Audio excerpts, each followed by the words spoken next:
संभाव्य बात्या मंथा एवं स्थलभाग मुहां हेबारे लागिछि जार प्रभाव में दक्षिण ओडिशार विभिन्न जिले में तुहाकु तुहा वर्षा हेलानी। सेही भली भाव में गंजाम जिलार भंजनगर मध्य एही बात्यार प्रभाव देखादेलानी। तुहाकु तुहा वर्षा हेउछि। जेमिति कि आपण ए चित्र देखुछन्ते मु अछि दुर्गा प्रसाद अंचल रे। ये होउछि जातीय राजपथ कलिंगा घाटी देई एई जो कंधमाल जिला को संजोग करुचे एई घाटी रास्ता। एई कलिंगा घाटी वर्तमान समय पाणीपाग विभाग पक्षरु कलिंगा घाटी को एक सतर्क सूचना दिया जायछि। काहेकि ना 40 दिन पूर्व एटी भूस्खलन होइतिला। भूस्खलन हेबा फल अनेक स्थान रे माटी अतड़ा खसीतिला, बड़ बड़ पत्थर मध्य खसीतिला, रास्ता धोई जाइतिला। 40 दिन रु अधिक समय हो गलानी किंतु ए रास्ता रे यातायात वर्तमान सुधा स्वाभाविक होई पारनी। एहारी स्थिति रे वर्तमान कलिंगा घाटी काम चलतिबा बेले गत काली स्थानीय प्रशासन और पुलिस प्रशासन आसी ए रास्ता को संपूर्ण भाव में सील कर देइछि। देखंतु बैरिकेड बांधिकी पूरा सील कर देइछि। रास्ता रे यातायात संपूर्ण भाव में मना करा जाइछि एवं ए रास्ता संपूर्ण भाव में सुनसान रही। ये हूँ मो कैमरा पर्सन को कहबी, ये हूँ दुर्गा प्रसाद तलिया अंचल। कहीं कंधमाल जिले में जिते वर्षा हुए ये तलिया अंचल में पानी भर्ती हो जाए एवं पानी भर्ती होला जो तलिया अंचल रहुतबा लोक गुड़ी को स्थानांतर करा जाय थाए। गत काली मध्य स्थानीय प्रशासन ये अंचल को आसीची एवं आसीबा पर ए रास्ता को सील कर देइछि एवं जो तलिया अंचल रहुतबा लोकों को किभली सुरक्षित भाव में वर्षा जदि अधिक हुए सेमानंको एक उच्च स्थान को नहीं रखा जिवो एवं सेमानंको पय रंधा खाद्य सुखिला खाद्यर व्यवस्था करा जाइतिबार सूचना मध्य हम पाखे रही। देखो कलिंगा घाटीर स्थिति वर्तमान खराब रही। कहीं कलिंगा घाटी में भूस्खलन भय एवं समस्त को छानिया करुच्ची। कलिंगा घाटी तले रोकथुवा दुर्गा प्रसाद अंचल लोके संपूर्ण भाव में भयभीत हो रही। कहीं एठारे भूस्खलन हेबा द्वारा विराट बड़ धरणर भूस्खलन हैला एवं माटी अतड़ा पत्थर संपूर्ण भाव में धोई हुई आसिला। रास्ता मध्य धोईगला जहाँफल पानीर जलस्तर बढ़िबार लगिला।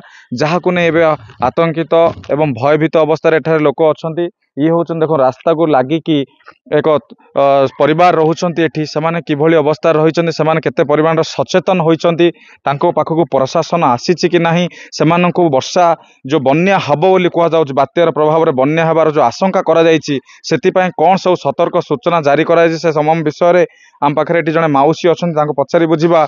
माउसी को पचारिबा प्रकृत रे माउसी आपण एई घाटी तळे रहउचंती घर करिकी अनेक समय बन्या ना शुणी बन्या एबे गोटे बन्या आसबार अच्छी कौन भयभीत अवस्था अच्छा बेसी डरुच आज्ञा कुआडे जीवु कुआडे नाई राति नाई दिन नाई आमर किछि नाई एमती हेक अवस्था अच्छु पिला कुटुम अच्छी आ कुआडे आमर जागा बाड़ी अच्छी ना कुआडे जामी सेठी जीवु। एबे 40 दिन हो गलानी हां 40 दिन हो गलानी घटना से पूरा भांगिची मुंडिया खसिकिना जाइची केते पथर कड़े पथर घर घर बढ़िया होता है पथर जाक अच्छी से पड़े जाक रुट कम हम हेले भी चली एका गाड़ी बुढ़ा माटी पथर पकाउछंती काली बंद काम बंद कर दे। हाँ बंद कर कौन भाई बंद ही जानी परलो काम बात्या अच्छी बोली किना डरी किना बंद करा हेची।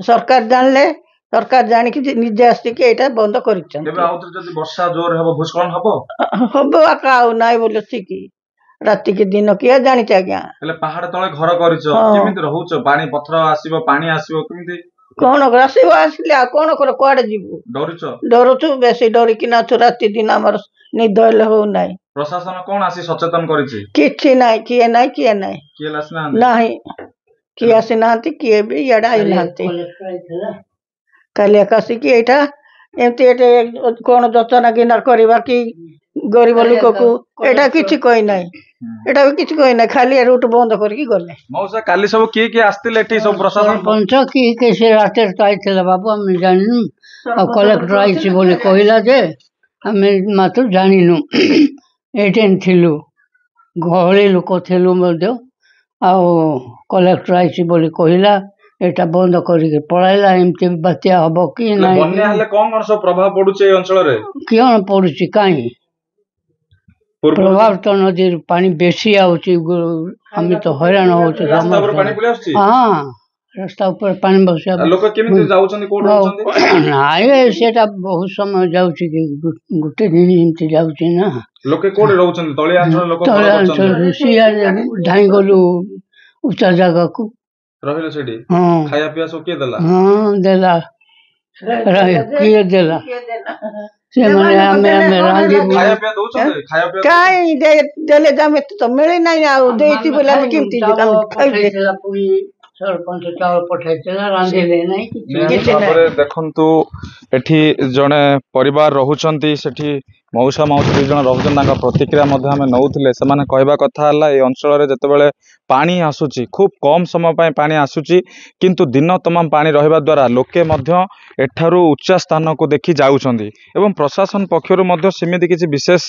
सेमानंकु सहयोग एवं साहाय्यर हाथ बढ़ा जाउनी जहा फल रे लोके मानक मध्ये किछि गोटे प्रतिक्रिया प्रकाश पाउची जदि प्रशासन पक्षरु एई तमाम अंचल जो कलिंगा घाटी को विपदपूर्ण अवस्था रे रखा जाइछि बा रेड अलर्ट करा जाइछि एई अंचल रे जो थिबा तळिया अंचल लोकंकु जदि सचेतन करा जिवो सेमानक पई बात्या आश्रय स्थली रो सुविधा करा जिवो सेठी रंधा खाद्य हो किबा सुकिला खाद्यर व्यवस्था करा जिवो ताहले एठिकार लोकंक अंचल रे जो लोकंक मन रे भय रहुछि सेई भय दूर होई परिबो बोली एठाकार लोके कहछंती। दुर्गा प्रसाद कलिंगा घाटीरू राजेश कुमार पंडा गाड़ी किनिबा को भाबुछंती ताले आसंतो कार बाजार जोटी आपन को मिलिबो लो प्राइस कार ठु आरंभ करी लग्जरियस कार्स 10,000 किलोमीटर पर्यंत वारंटी और अफोर्डेबल प्राइस रे औ हां एबे आपनकर फेवरेट कार बाजार रो सेकंड आउटलेट खोली जाईची ऑपोजिट ऑफ एस्थेटिक वर्ल्ड पहाड़ भुवनेश्वर ताले बे लो प्राइस रे लग्जरियस कार किनंतो केवल कार बाजार रू।